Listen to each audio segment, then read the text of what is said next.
ਰਾਜਗੜ੍ਹ industry ਦੇ updates ਦਾ ਕੁਛ ਅਸਾਰ ਵਧੀਆ ਜਿਹੇ ਨਹੀਂ ਲੱਗੇ। ਨੋਰਮਲ ਚੱਲ ਰਿਹਾ ਸੀਗਾ ਤੇ ਅੱਜ ਹੁਣ ਜਿਹੜੀ ਖਬਰ ਕੱਲ੍ਹ ਦੀ ਆਈ ਹੈਗੀ ਆ, ਦੋ ਕੰਪਨੀਆਂ ਜਿਹੜੀਆਂ ਮੇਜਰ ਹੈਗੀਆਂ ਇਸ ਵੇਲੇ ਜਿਹੜੀਆਂ ਕਿ ਸ਼ਟ ਡਾਊਨ ਕੀਤੀਆਂ ਹੈਗੀਆਂ। ਇੱਕ ਤਾਂ ਹੈਗੀ ਆ 92 ਈਅਰ ਓਲਡ ਕੰਪਨੀ ਸੀਗੀ ਟੈਕਸਸ ਦੀ, ਜਿਹਦਾ ਨਾਮ ਸੀਗਾ ਆਰਨਲਡ ਟਰਾਂਸਪੋਰਟੇਸ਼ਨ ਸਰਵਿਸਿਜ਼। ਇਹਦੇ ਤਕਰੀਬਨ 341 ਟਰੱਕ ਸੀਗੇ, 341 ਡਰਾਈਵਰ ਤੇ 402 ਪਾਵਰ ਯੂਨਿਟ ਸੀਗੇ। ਟੈਕਸਸ ਦੇ ਵਿੱਚ 92 ਸਾਲ ਪੁਰਾਣੀ ਕੰਪਨੀ ਸੀਗੀ। 2022 ਦੇ ਵਿੱਚ ਇਹ ਜਿਹੜੀ ਕੰਪਨੀ ਸੀਗੀ ਪ੍ਰਾਈਡ ਗਰੁੱਪ ਵੱਲੋਂ ਟੇਕ ਓਵਰ ਕਰ ਲਈ ਗਈ ਸੀ, ਲੈ ਲਈ ਗਈ ਸੀ, ਬਾਏ ਕਰ ਲਈ ਗਈ ਸੀਗੀ। ਸੋ ਹੁਣ ਉਸੇ ਹੀ ਪ੍ਰਾਈਡ ਗਰੁੱਪ ਦੇ ਜਿਹੜੀ ਬੈਂਕਰਪਸੀ ਦੇ ਤਹਿਤ ਜਿਹੜੀ ਇਹ ਕੰਪਨੀ ਹੈਗੀ ਆ Parker Global Enterprise, Parker transport company, DVP holding corp ਤੇ ਜਿਹੜੀ ਇਹ ਆਪਣੀ ਆਰਨਲਡ ਟਰਾਂਸਪੋਰਟ ਆ, ਇਹ ਸਾਰੀਆਂ ਨੇ ਜਿਹੜੀ ਆ ਚੈਪਟਰ 7 ਬੈਂਕਰਪਸੀ ਫਾਈਲ ਕਰ ਦਿੱਤੀ ਆ। ਸੋ ਇਹ ਇੱਕ ਕਾਫੀ ਮੰਦਭਾਗੀ ਖਬਰ ਹੈਗੀ ਆ, ਕਿਉਂਕਿ ਕਾਫੀ ਪੁਰਾਣੀ ਕੰਪਨੀ ਸੀਗੀ ਇਹ, ਔਰ ਕਾਫੀ ਜਿਹੜੀ ਆ ਕਿ ਉਸ ਏਰੀਏ ਦੇ ਵਿੱਚ ਪੁਰਾਣੀ ਕੰਪਨੀ ਚੱਲ ਰਹੀ ਸੀ। ਇਹਦੇ ਨਾਲ ਨਾਲ ਇੱਕ ਹੋਰ ਕੰਪਨੀ ਜਿਹੜੀ ਆ ਫਲੋਰੀਡਾ ਦੀ, ਉਹਨਾਂ ਨੇ ਵੀ ਆਪਣਾ ਰੇਵਨ ਟਰਾਂਸਪੋਰਟ ਜਿਹੜੀ ਆ, ਉਹਨਾਂ ਨੇ ਵੀ 83 ਇੰਪਲੋਏ ਜਿਹੜੇ ਆ ਉਹ ਆਪਣੇ ਮਤਲਬ ਕਿ ਲੇ ਆਫ ਕਰਤੇ ਆ। OTR ਓਵਰ ਦਾ ਰੋਡ ਤੇ ਡੈਡੀਕੇਟਡ ਫਲੀਟ ਜਿਹੜੀ ਸਰਵਿਸਿਜ਼ ਹੈਗੀਆਂ ਉਹ ਉਹਨਾਂ ਨੇ ਜਿਹੜੀਆਂ ਉਹ ਸੈਕਸ਼ਨ ਹੈਗੇ ਉਹ ਬੰਦ ਕਰ ਦਿੱਤੇ ਆ। ਸੋ ਇਹਨਾਂ ਦੇ ਵੀ ਜਿਹੜੇ ਆ 83 ਇੰਪਲੋਈਜ਼ ਜਿਹੜੇ ਆ ਲੇ ਆਫ ਹੋਏ ਆ। ਸੋ ਇਹ ਵੀ ਕਾਫੀ ਮਤਲਬ ਕਿ ਸਿਚੁਏਸ਼ਨ ਜਿਹੜੀ ਖਰਾਬ ਦਾ ਆਪਾਂ ਨੂੰ ਸਮਝ ਆ ਰਹੀ ਹੈ ਕਿ ਕਾਫੀ ਜਿਹੜੀ ਸਿਚੁਏਸ਼ਨ ਹੈਗੀ ਉਹ ਵਿਗੜੀ ਹੋਈ ਆ। ਸੋ ਓਵਰਆਲ ਜੇ ਕਹੀਏ ਤੇ ਜਿਹੜਾ ਇਸ ਵੇਲੇ ਖਬਰ ਹੈਗੀ ਆ ਕਿ ਜਿਹੜੀ ਲਾਸਟ ਕੁਆਟਰ ਜਿਹੜਾ ਨਿਕਲਿਆ ਹੈਗਾ, ਇਹਦੇ ਵਿੱਚ ਜਿੰਨੀਆਂ ਆਪਣੀਆਂ ਪੋਰਟਸ ਹੈਗੀਆਂ ਉਹਨਾਂ ਤੇ ਫਰੇਟ ਦੀ ਆਮਦ ਜਿਹੜੀ ਆ ਉਹ ਕੰਟੀਨਿਊਸਲੀ ਵਧੀ ਹੈਗੀ ਆ। ਸੋ ਗੁੱਡ ਨਿਊਜ਼ ਹੈਗੀ ਆ ਕਿ ਆਮਦ ਜਿਹੜੀ ਆ ਪੋਰਟਸ ਦੇ ਉੱਤੇ ਜਿਹੜੀ ਆ ਉਹ ਵਧੀ ਹੈਗੀ ਆ। ਸੋ ਪੋਰਟਸ ਦੇ ਉੱਤੇ ਜਿਹੜਾ ਸਮਾਨ ਆ ਰਿਹਾ ਹੈਗਾ ਉਹ ਵਧਿਆ ਹੈਗਾ। ਜਿਹੜੀ ਬਾਲਟੀਮੋਰ ਦੀ ਪੋਰਟ ਹੈਗੀ, ਜਿਹੜਾ ਬ੍ਰਿਜ ਗਿਰਿਆ ਸੀਗਾ, ਉਹ ਵੀ ਮਈ ਦੇ ਐਂਡ ਤੱਕ ਟੋਟਲ ਓਪਨ ਹੋਣ ਦੀ ਆਸ ਹੈਗੀ ਆ।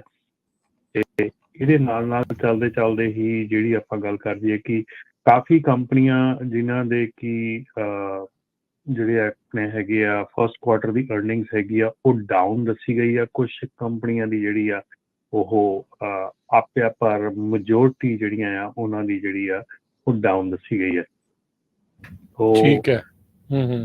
ਸਿਚੁਏਸ਼ਨ ਜਿਹੜੀ ਆ ਕੋਈ ਜਿੱਦਾਂ ਕਹਿ ਲਓ ਵੀ ਵਧੀਆ ਨਹੀਂ ਹੈਗੀ, ਪਰ ਡੈਫੀਨੇਟਲੀ ਜੇ ਆ ਹੁਣ ਥੋੜਾ ਜਿਹਾ ਮੌਸਮ ਸੁਧਾਰ ਆਉਂਦਾ, ਮੌਸਮ ਸੁਧਰਦਾ ਆ ਤੇ ਕੁਛ ਆਸ ਵੱਜਦੀ ਆ ਕਿ ਕੁਛ ਨਾ ਕੁਛ ਜਿਹੜਾ ਆ ਪੋਜ਼ਿਟਿਵ ਤੁਰੂਗਾ। ਜੀ ਰਾਜ, ਹਾਂਜੀ, ਮੈਂ ਕਿਹਾ ਵੀ ਕਿਤੇ ਕੰਪਨੀਆਂ ਬੰਦ ਹੋ ਰਹੀਆਂ, ਕਿਤੇ ਆਪਰੇਸ਼ਨ ਸੀਜ਼ ਹੋ ਰਹੇ, ਕਿਤੇ ਲੇ ਆਫ ਹੋ ਰਹੇ ਆ। ਸੋ ਓਵਰਆਲ ਸੋ ਅਜੇ ਕਾਫੀ ਜ਼ਿਆਦਾ ਸਟੈਗਨੈਂਸੀ ਤੇ ਉੱਥੇ ਹੀ ਬਾਟਮ ਤੇ ਰੌਕ ਬਾਟਮ ਤੇ ਹੀ ਜਿਹੜੀ ਇੰਡਸਟਰੀ ਜਿਹੜੀ ਉਹ ਚੱਲ ਰਹੀ ਆ। ਇਹੋ ਜਿਹੇ ਮੌਕੇ ਦੇ ਉੱਤੇ ਤਾਂ ਭਾਈ ਸਾਰਿਆਂ ਨੂੰ ਇਹੀ ਹੁੰਦਾ ਵੀ ਧਿਆਨ ਦੇ ਨਾਲ ਜਿਹੜਾ ਉਹ ਚੱਲੋ। ਜਿਹੜਾ ਆਪਾਂ ਦੇਖਦੇ ਰਹੇ ਹਾਂ ਰਮਨ ਜੀ, ਆਪਣੇ ਕਿੰਨੇ ਲੋਕਾਂ ਨੇ ਇਹ ਮੁੱਦਾ ਵੀ ਜਿਹੜਾ ਚੁੱਕਿਆ, ਵੀ ਗੱਲ ਵੀ ਜਿਹੜੀ ਉਹ ਕੀਤੀ ਵੀ ਭਾਈ ਕਾਹਤੇ ਜਦੋਂ ਵਾਰਾ ਨਹੀਂ ਖਾਂਦਾ ਉਹ ਤੋਂ ਘੱਟ ਪ੍ਰਾਈਸ ਤੇ ਕਾਹਤੇ ਜਿਹੜਾ ਉਹ ਚੱਲੀ ਜਾਂਦੇ, ਇਵੈਂਚੁਅਲੀ ਉਹ ਸਾਰੇ ਆਊਟ ਹੁੰਦੇ ਜਾਂਦੇ। ਜਾਂ ਨਹੀਂ, ਇਹ ਤਾਂ ਗੱਲ ਬਿਲਕੁਲ ਸੱਚੀ ਆ। ਕਿ ਲੈਂਦੇ ਆ ਕਿ ਜਿਹੜੀ ਆਪਣਾ ਪ੍ਰੋਬਲਮਸ ਹੈਗੀਆਂ ਆਪਾਂ ਨਹੀਂ ਦੇਖਦੇ ਹੈਗੇ, ਆਪਾਂ ਕੈਲਕੂਲੇਸ਼ਨਸ ਨਹੀਂ ਕਰਦੇ ਹੈਗੇ, ਆਪਾਂ ਉਹਨਾਂ 'ਤੇ ਧਿਆਨ ਨਹੀਂ ਦਿੰਦੇ ਹੈਗੇ, ਔਰ ਸਾਰੀਆਂ ਜਿਹੜੀਆਂ ਰਿਕੁਆਇਰਡ ਸਰਵਿਸਿਜ਼ ਹੈਗੀਆਂ ਉਹ ਕੱਟ ਕਰੀ ਜਾਂਦੇ ਆ। ਰਿਕੁਆਇਰਡ ਜਿਹੜੀਆਂ ਹੈਗੀਆਂ ਕੰਪਲਾਇੰਸ ਵਾਸਤੇ ਉਹਨਾਂ ਨੂੰ ਕੱਟ ਕਰੀ ਜਾਂਦੇ ਆ ਅਤੇ ਓਵਰਆਲ ਅਸੀਂ ਕਿਸੇ ਚੀਜ਼ ਵੱਲ ਧਿਆਨ ਨਹੀਂ ਦਿੰਦੇ। ਸੋ ਇਸ ਕਰਕੇ ਜਿਹੜੀ ਆਹ ਸਿਚੁਏਸ਼ਨ ਆ ਅੱਜ ਦੀ ਤਰੀਕ ਦੇ ਵਿੱਚ ਆਈ ਡੋਂਟ ਨੋ ਮਤਲਬ ਕਿ ਕਿਹੜੀ ਬੱਲੇ ਬੱਲੇ ਦੇ ਵਿੱਚ ਆਣ ਕੇ ਕੋਈ ਬੰਦਾ ਜਿਹੜਾ ਆ ਇਸ ਇੰਡਸਟਰੀ ਦੇ ਵਿੱਚ ਐਂਟਰ ਹੋਣ ਦੀ ਕੋਸ਼ਿਸ਼ ਕਰ ਰਿਹਾ ਹੈਗਾ। ਡਜ਼ਨਟ ਨੋ ਕਿ ਕੋਈ ਉਹਨਾਂ ਦਾ ਮੈਨੂੰ ਸਮਝ ਨਹੀਂ ਆਉਂਦੀ। ਜੀ ਜੀ ਬਿਲਕੁਲ। ਸੋ ਟਰੱਕਿੰਗ ਬਲੱਡ ਬਾਥ ਨੂੰ ਲੈ ਕੇ ਓਵਰਰਾਈਡ ਨੇ ਅੱਜ ਕਾਫੀ ਇਹ ਛਾਪਿਆ ਹੈਗਾ। ਉਹ ਕਹਿੰਦੇ ਆ ਵੀ ਗਿਡ ਬ੍ਰੋਕਰਸ ਜਾਂ ਕੈਰੀਅਰ ਕਿਹਨਾਂ ਨੂੰ ਬਿਗੇਸਟ ਹਿੱਟ ਹੋਇਆ ਤਾਂ ਦੋਨਾਂ ਨੂੰ ਬਹੁਤ ਜ਼ਿਆਦਾ ਆ। 2 ਸਾਲਾਂ ਤੋਂ ਲਗਾਤਾਰ ਟਰੱਕਿੰਗ ਇੰਡਸਟਰੀ ਨੂੰ ਵਾਚ ਕਰਨ ਵਾਲੇ ਕਹਿ ਰਹੇ ਸੀ ਵੀ ਅਸੀਂ ਬਲੱਡ ਬਾਥ ਪ੍ਰੈਡਿਕਟ ਕਰ ਰਹੇ ਹਾਂ। ਉਹ ਤੁਸੀਂ ਸਾਰਿਆਂ ਨੇ ਦੇਖਿਆ ਹੈਗਾ, ਜਿਹਦੇ ਵਿੱਚ ਜਿਹੜੀਆਂ ਪ੍ਰਾਈਸਿਸ ਡ੍ਰੌਪਿੰਗ ਰੇਟਸ ਆ, ਡੀਜ਼ਲ ਦੀਆਂ ਪ੍ਰਾਈਸਿਸ ਬਹੁਤ ਜ਼ਿਆਦਾ ਵਧੀਆਂ ਆ, tens of thousands of carrier ਜਿਹੜੇ ਆ ਉਹ ਵੀ ਵਧੇ ਆ।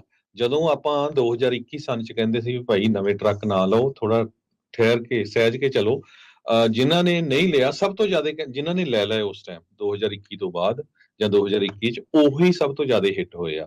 ਈਵਨ ਅੱਜ ਦੀ ਡੇਟ ਦੇ ਵਿੱਚ ਵੀ ਜਿਹੜੇ ਕੈਰੀਅਰਸ ਆ ਉਹਨਾਂ ਦੀ ਗਿਣਤੀ 1 ਲੱਖ ਜ਼ਿਆਦੇ ਆ 2021 ਜਦੋਂ ਪੈਂਡੈਮਿਕ ਸ਼ੁਰੂ ਹੋਇਆ ਉਹਦੇ ਨਾਲੋਂ। ਮੇਨ ਕਾਰਨ ਇੱਕ ਇਹ ਵੀ ਹੈਗਾ ਵੀ ਓਵਰ ਸਪਲਾਈ ਬਹੁਤ ਜ਼ਿਆਦਾ ਹੈਗੀ ਆ।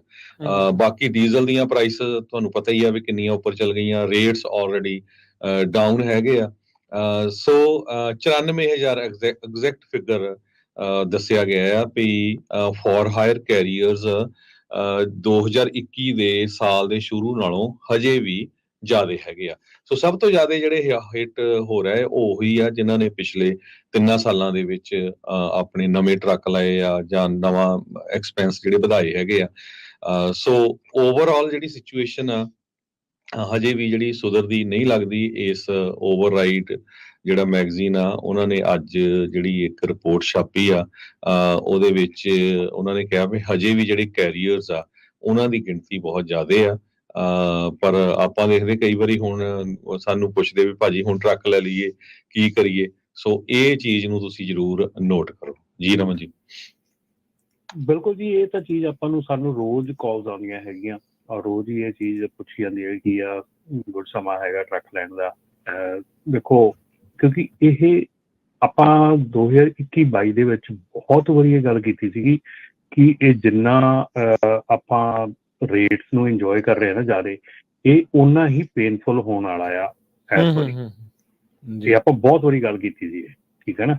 ਐਂਡ ਇਹ ਜਿਹੜੀ ਪੇਨ ਆ ਇਹ ਹੁਣ ਕਿੰਨੀ ਦੇਰ ਚੱਲਦੀ ਆ ਵੀ ਡੋਂਟ ਨੋ, ਕਿਉਂਕਿ ਸਾਰੇ ਹੀ ਜਿਹੜੇ ਅਰਥ ਸ਼ਾਸਤਰੀ ਹੈਗੇ ਆ, ਸਾਰੇ ਹੀ ਜਿਹੜੇ ਇੰਡਸਟਰੀ ਦੇ ਵਿੱਚ ਐਕਸਪਰਟਸ ਹੈਗੇ ਆ, ਉਹਨਾਂ ਦੇ ਵੱਲੋਂ ਇਹ ਡੈਫੀਨੇਟਲੀ ਕਿਹਾ ਜਾ ਰਿਹਾ ਕਿ ਬਹੁਤ ਲੰਮਾ ਜਿਹੜਾ ਆ ਫਰੇਟ ਰਿਸੈਸ਼ਨ ਆ ਇਹ ਚੱਲ ਰਿਹਾ ਹੈਗਾ।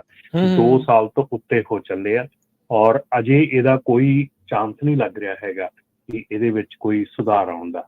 ਸੋ ਇਸ ਕਰਕੇ ਸਾਰਿਆਂ ਨੂੰ ਵੱਡੀ ਜਿਹੜੀ ਆਸ ਸੀਗੀ ਕਿ ਉਹ ਇਹ ਸੀਗੀ ਕਿ ਆਪਣਾ ਇਲੈਕਸ਼ਨ ਈਅਰ ਹੈਗਾ ਆ ਤੇ ਹੋ ਸਕਦਾ ਰੇਟ ਆਫ ਇੰਟਰਸਟ ਥੋੜਾ ਡਿਕਲਾਈਨ ਹੋਵੇ, ਥੋੜਾ ਥੱਲੇ ਆਵੇ ਤੇ ਉਹਦੇ ਨਾਲ ਜਿਹੜੀ ਆ ਮਾਰਕੀਟ ਥੋੜੀ ਜੀ ਇੰਡਸਟਰੀ ਬਾਹਰ ਜਿਹੜੇ ਆ ਉਹ ਥੋੜੇ ਜਿਹੇ ਤੁਰ ਸਕਣ।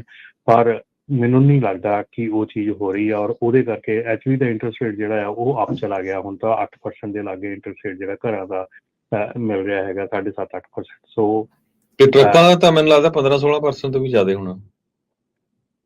ਮਤਲਬ ਮੈਂ ਤਾਂ ਇਹ ਕਹਿੰਦਾ ਵੀ ਟਰੱਕਾਂ ਵਾਲੇ ਦਾ ਜੇ 10% ਤੋਂ ਉੱਤੇ ਹੈਗਾ ਤਾਂ doesn't make sense to buy the truck, you know. ਠੀਕ ਹੈ, ਬਿਕਾਜ਼ ਵਰਥ ਇਟ ਨਹੀਂ ਹੈਗਾ। ਉਸ ਤੋਂ ਬਾਅਦ ਤੁਸੀਂ ਸਿਰਫ ਪੇਮੈਂਟਾਂ ਦੇਣ ਜੋਗੇ ਰਹਿ ਜਾਂਦੇ ਆ। ਉਸ ਤੋਂ ਬੈਟਰ ਹੈਗਾ ਕਿ you should drive for somebody. ਜੇ ਤੁਸੀਂ ਕਿਸੇ ਲਈ ਡਰਾਈਵ ਕਰਦੇ ਐਟਲੀਸਟ ਔਰ ਰੈਪਿਊਟੇਬਲ ਕੰਪਨੀ ਲਈ ਡਰਾਈਵ ਕਰੋ, ਕਿਉਂਕਿ ਰਾਜਕਰਨ ਅੱਜ ਮੈਂ ਹੁਣ ਇੱਥੇ ਆਪਾਂ ਗੱਲਬਾਤ ਆਪਣੀ ਇੱਥੇ ਪਹੁੰਚ ਗਈ ਆ ਤੇ ਉੱਥੇ ਮੈਂ ਜ਼ਰੂਰ ਇਹ ਚੀਜ਼ ਹਾਈਲਾਈਟ ਕਰਨੀ ਚਾਹੁੰਦਾ। ਹਾਂਜੀ, ਕਿ ਜਿਹੜੇ ਆਪਣੀਆਂ ਕੰਪਨੀਜ਼ ਹੈਗੀਆਂ ਆ ਸਟਰਗਲ ਕਰ ਰਹੀਆਂ ਹੈਗੀਆਂ, ਸਾਰਿਆਂ ਨੂੰ ਪਤਾ ਹੈਗਾ, ਪ੍ਰੋਬਲਮਸ ਹੈਗੀ ਸਾਰਿਆਂ ਨੂੰ ਪਤਾ ਹੈਗਾ, ਠੀਕ ਹੈ। ਪਰ ਜਿਹੜੀ ਡਰਾਈਵਰ ਦੀ ਪੇ ਨਹੀਂ ਦੇਣੀ ਔਰ ਡਰਾਈਵਰ ਦੇ ਜਿਹੜੇ ਉਹਦੇ ਅਨਲੌਫੁਲ ਜਿਹੜੇ ਉਹਦੇ ਖਰਚੇ ਕੱਟਣੇ ਜਾਂ ਉਹਦੀ ਕਿਸੇ ਚੀਜ਼ ਦੀ ਕਟੌਤੀ ਕਰਨੀ ਉਹਦੀ ਤਨਖਾਹ ਦੇ ਵਿੱਚੋਂ, ਉਹ ਸਰਾਸਰ ਪ੍ਰੋਬਲਮ ਖੜੀ ਕਰਨ ਵਾਲੀ ਗੱਲ ਹੈਗੀ ਆ। ਸੋ ਮੈਂ ਅੱਜ ਇਹ ਚੀਜ਼ ਜ਼ਰੂਰ ਆਪਾਂ ਅੱਗੇ ਵੀ ਕਹਿੰਦੇ ਆ ਰਹੇ ਹਾਂ, ਡਰਾਈਵਰ ਨੂੰ ਵੀ ਇਹ ਚੀਜ਼ ਕਹਾਂਗੇ ਕਿ ਭਾਈ ਰੈਪਿਊਟੇਬਲ ਕੰਪਨੀ 'ਚ ਕੰਮ ਕਰੋ। ਜੇ ਤੁਹਾਨੂੰ ਕਿਸੇ ਟਾਈਮ ਵੀ ਲੱਗਦਾ ਕਿ ਤੁਹਾਡੀ 1 ਹਫ਼ਤੇ ਬਾਅਦ ਜਾਂ 1 ਹਫ਼ਤੇ ਤੱਕ ਕੋਈ ਤਨਖਾਹ ਨਹੀਂ ਆ ਰਹੀ ਹੈਗੀ ਤੇ ਉਹ ਤੁਹਾਡਾ ਰੈੱਡ ਫਲੈਗ ਹੈਗਾ। ਸੋ ਕੰਪਨੀਆਂ ਨੂੰ ਵੀ ਇਹ ਬੇਨਤੀ ਹੈ ਕਿ ਤੁਸੀਂ ਧਿਆਨ ਦਿਓ, ਕਿਉਂਕਿ ਜਦੋਂ ਤੁਹਾਡਾ ਇੱਕ ਵਾਰੀ ਕੋਈ ਲੇਬਰ ਕੋਡ ਦੇ ਵਿੱਚ ਕੇਸ ਫਾਈਲ ਹੋ ਜਾਂਦਾ ਆ ਤੇ ਉਹਦੇ ਨਾਲ ਫਿਰ ਤੁਹਾਡੇ ਹੋਰ ਜਿਹੜੇ ਸਾਰੇ ਪ੍ਰੋਬਲਮਸ ਆ ਉਹ ਤੁਹਾਡੀਆਂ ਉਜਾਗਰ ਹੋਣੀਆਂ ਸ਼ੁਰੂ ਹੋ ਜਾਂਦੀਆਂ। ਬਹੁਤ ਰਾਜਕਰਨ ਕਾਲਸ ਆ ਰਹੀਆਂ ਹੈਗੀਆਂ।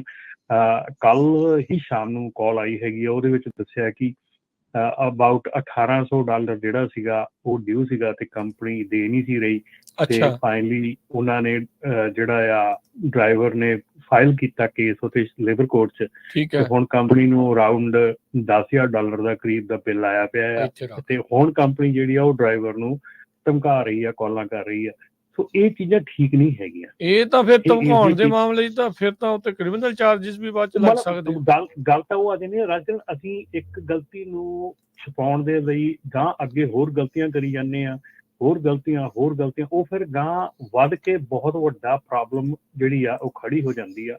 ਇਹ ਅੱਜ ਦੀ ਤਰੀਕ ਦੇ ਵਿੱਚ ਜੇ ਮੈਂ ਕਹੂੰ ਤੇ ਘੱਟੋ ਘੱਟ ਨਹੀਂ ਤਾਂ 60 ਤੋਂ 70% ਕੰਪਨੀਆਂ ਜਿਹੜੀਆਂ ਆ ਉਹ ਇਸ ਪ੍ਰੈਕਟਿਸ ਦੇ ਵਿੱਚ ਹੈਗੀਆਂ। ਇਹ ਕੰਮ ਚੱਲ ਰਿਹਾ। ਔਰ ਇਹ ਆਪਾਂ ਗੱਲ ਕਰਦੇ ਹਾਂ ਕਿ ਆਪਣੇ ਗੁਆਂਢੀ ਮੁਲਕ ਕੈਨੇਡਾ ਦੇ ਵਿੱਚ ਜਿਹੜਾ ਵੇਜਸ ਦਾ ਕਿੱਡਾ ਵੱਡੀ ਪ੍ਰੋਬਲਮ ਚੱਲ ਰਹੀ, ਉੱਥੇ ਵੇਜਸ ਨਹੀਂ ਮਿਲ ਰਹੀਆਂ ਲੋਕਾਂ ਨੂੰ, ਕਈ ਹਜ਼ਾਰਾਂ ਡਾਲਰ ਜਿਹੜੇ ਲੋਕਾਂ ਦੇ ਫਸੇ ਪਏ ਆ। ਪਰ ਉੱਥੋਂ ਦੀ ਲੇਬਰ ਕੋਰਟ ਬਹੁਤ ਸੁਸਤ ਹੈਗੀ ਆ। ਪਰ ਇਹ ਜਾਣ ਕੇ ਰੱਖਿਓ ਕਿ ਇੱਥੋਂ ਦੀ ਲੇਬਰ ਕੋਰਟ ਔਰ ਖਾਸ ਕਰਕੇ ਕੈਲੀਫੋਰਨੀਆ ਦੀ ਲੇਬਰ ਕੋਰਟ ਜਿੰਨੀ ਸਖਤ ਹੈ ਨਾ, ਉਨੀ ਤੁਸੀਂ ਕਿਸੇ ਵੀ ਸਟੇਟ ਦੀ ਲੇਬਰ ਕੋਰਟ ਸਖਤ ਨਹੀਂ ਦੇਖਣੀ। ਸੋ ਇਸ ਕਰਕੇ ਪਲੀਜ਼ ਇੱਕ ਤਾਂ ਟਾਈਮ ਸਿਰ ਜਿਹੜੇ ਪੇ ਦਿਓ, ਜੇ ਨਹੀਂ ਪੇ ਅਫੋਰਡ ਕਰ ਸਕਦੇ, ਨਹੀਂ ਹੁੰਦੇ ਤਾਂ ਜਸਟ ਕੱਟ ਡਾਊਨ ਕਰ ਦਿਓ ਨਾ ਕਰੋ ਕੰਮ ਨੂੰ, ਜੇ ਤੁਸੀਂ ਨਹੀਂ ਉਹਦੀ ਪੇ ਕਰ ਸਕਦੇ। ਤੇ ਜੇ ਪੇ ਉਹਦੀ ਬਣੀ ਆ ਤੇ ਉਹਦੀ ਪੇ ਦੇ ਵਿੱਚੋਂ ਤੁਸੀਂ ਕੋਈ ਕਟੌਤੀਆਂ ਨਹੀਂ ਕਰ ਸਕਦੇ ਕਿ ਅਸੀਂ ਤੇਰੇ ਲਈ ਇੰਸ਼ੋਰੈਂਸ ਲਈ ਸੀਗੀ, ਅਸੀਂ ਇੰਸ਼ੋਰੈਂਸ ਦੇ ਇੰਨੇ ਪੈਸੇ ਖਰਚੇ ਸੀਗੇ। That is your expense, that's your business expense. ਉਹ ਤੁਸੀਂ ਡਰਾਈਵਰ ਨੂੰ ਨਹੀਂ ਕਹਿ ਸਕਦੇ ਵੀ ਤੂੰ ਪੇ ਕਰ, ਤੇਰੇ ਲਈ ਇੰਸ਼ੋਰੈਂਸ ਲਈ ਆ ਕਿਉਂਕਿ ਤੇਰਾ ਸਾਲ ਪੁਰਾਣਾ ਲਾਇਸੈਂਸ ਆ। ਭਾਈ ਜੇ ਤੇਰਾ ਸਾਲ ਪੁਰਾਣਾ ਲਾਇਸੈਂਸ ਹੈ, ਤੁਹਾਨੂੰ ਨਹੀਂ ਇੰਸ਼ੋਰੈਂਸ ਮਿਲਦੀ, ਤੁਸੀਂ ਨਾ ਹਾਇਰ ਕਰੋ ਉਹਨੂੰ। ਵਾਈ ਯੂ ਆਰ ਹਾਇਰਿੰਗ ਹਿਮ, ਠੀਕ ਹੈ ਨਾ। ਤੁਸੀਂ ਕੋਈ ਐਕਸੀਡੈਂਟ ਹੋ ਗਿਆ, ਤੁਸੀਂ ਉਹਦੇ ਪੈਸੇ ਕੱਟਣੇ ਆ, ਤੁਸੀਂ ਲੇਟ ਹੋ ਗਏ ਤੁਹਾਡੀ ਡਿਲੀਵਰੀ। ਪਹਿਲੀ ਗੱਲ ਤੇ ਆ ਕਿ ਤੁਸੀਂ ਇਹਨਾਂ ਚੀਜ਼ਾਂ ਦੇ ਉੱਤੇ ਡਰਾਈਵਰ ਵੇਜਸ ਦੇ ਵਿੱਚੋਂ ਕੋਈ ਵੀ ਪੈਸਾ ਨਹੀਂ ਕੱਟ ਸਕਦੇ ਹੈਗੇ, ਇੱਕ ਵੀ ਡਾਲਰ ਨਹੀਂ ਕੱਟਦਾ। ਹਾਂ, ਤੁਸੀਂ ਡਰਾਈਵਰ ਨੂੰ ਪੂਰੇ ਪੇ ਕਰੋ ਔਰ ਉਹ ਤੇ ਸਿਵਲ ਕੇਸ ਕਰਕੇ ਉਹਦੇ ਕੋਲੋਂ ਪੈਸੇ ਲੈ ਸਕਦੇ ਆ। ਪਰ ਵੈਸੇ ਤੁਸੀਂ ਕਹੋ ਮੈਂ ਡਰਾਈਵਰ ਦੀ ਤਨਖਾਹ ਹੋਲਡ ਕਰਕੇ ਪੈਸੇ ਕੱਟ ਲੂੰਗਾ, ਉਹ ਨਹੀਂ ਹੋ ਸਕਦਾ। ਡਰਾਈਵਰ ਨੂੰ ਵੀ ਹਾਂ ਬਿਲਕੁਲ 100% ਔਰ ਬਹੁਤ ਜ਼ਿਆਦਾ ਹੋ ਰਿਹਾ ਹੈਗਾ।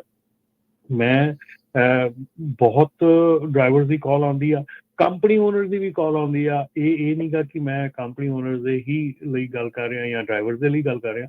ਕੰਪਨੀ ਓਨਰ ਦੀ ਗੱਲ ਆਉਂਦੀ ਆ, ਜਿੱਥੇ ਕੰਪਨੀ ਓਨਰ ਦੀ ਆਉਂਦੀ ਆ ਉਹ ਵੀ ਮਤਲਬ ਬਹੁਤ ਇਸ ਵੇਲੇ ਸਿਚੁਏਸ਼ਨ 'ਚ ਹੈਗੇ ਕਿ ਜਿੱਥੇ ਡਰਾਈਵਰ ਜਿਹੜੇ ਆ ਉਹ ਡਬਲ ELD ਮੰਗ ਕਰਦੇ ਆ, ਉਹ ਬਹੁਤ ਇੱਦਾਂ ਦੀਆਂ ਕੰਸੈਸ਼ਨਸ ਮੰਗ ਕਰਦੇ ਆ ਜਿਹੜੀਆਂ ਕਿ ਬਿਲਕੁਲ ਅਨਲੌਫੁਲ ਹੈਗੀਆਂ। ਜਿਹੜੀਆਂ ਕੰਪਨੀਆਂ ਕੁਛ ਕਰਦੀਆਂ ਹੈਗੀਆਂ ਕੰਮ ਇੱਦਾਂ ਦੇ, ਉਹ ਤਾਂ ਦਿੰਦੀਆਂ, ਪਰ ਜਿਹੜੀਆਂ ਦੂਸਰੀਆਂ ਕੰਪਨੀਆਂ ਜਿਹੜੀਆਂ ਕੋਈ ਟਰਾਈ ਕਰਦੀਆਂ ਕਿ ਠੀਕ ਕੰਮ ਕਰਨ ਦੀ, ਉਹਨਾਂ ਨੂੰ ਫਿਰ ਇਹਨਾਂ ਸਿਲਸਿਲਿਆਂ ਦੇ ਚੱਲਦੇ ਉਹਨਾਂ ਦੇ ਕੋਲੋਂ ਕੰਮ ਨਹੀਂ ਕਰ ਹੁੰਦਾ ਸਹੀ ਤਰੀਕੇ ਨਾਲ। ਸੋ ਦੋਨੋਂ ਹੀ ਪਾਸਿਆਂ ਨੂੰ ਇਹ ਬੇਨਤੀ ਆ ਕਿ ਆਪਣੇ ਆਪਣੇ ਦਾਇਰੇ 'ਚ ਰਹਿ ਕੇ ਕੰਮ ਕਰੋ ਔਰ ਪ੍ਰੋਪਰ ਤੇ ਡੈਫੀਨੇਟਲੀ ਜਿਹੜਾ ਆ ਲਾਫੁਲ ਤਰੀਕੇ ਦੇ ਨਾਲ ਇਹ ਕੰਮ ਕਰੋ। ਜੀ, ਕੁਝ ਕਾਲਰ ਵੀ ਆਪਣੇ ਨਾਲ ਜੁੜ ਰਹੇ, ਆਪਾਂ ਉਹਨਾਂ ਦੇ ਵੀ ਵਿਚਾਰ ਲੈਂਦੇ ਹਾਂ। ਸੋ ਤੇ ਕਾਲ ਕਰਨ ਦੇ ਲਈ ਨੰਬਰ ਹੈ 408 272 5200 4082725252।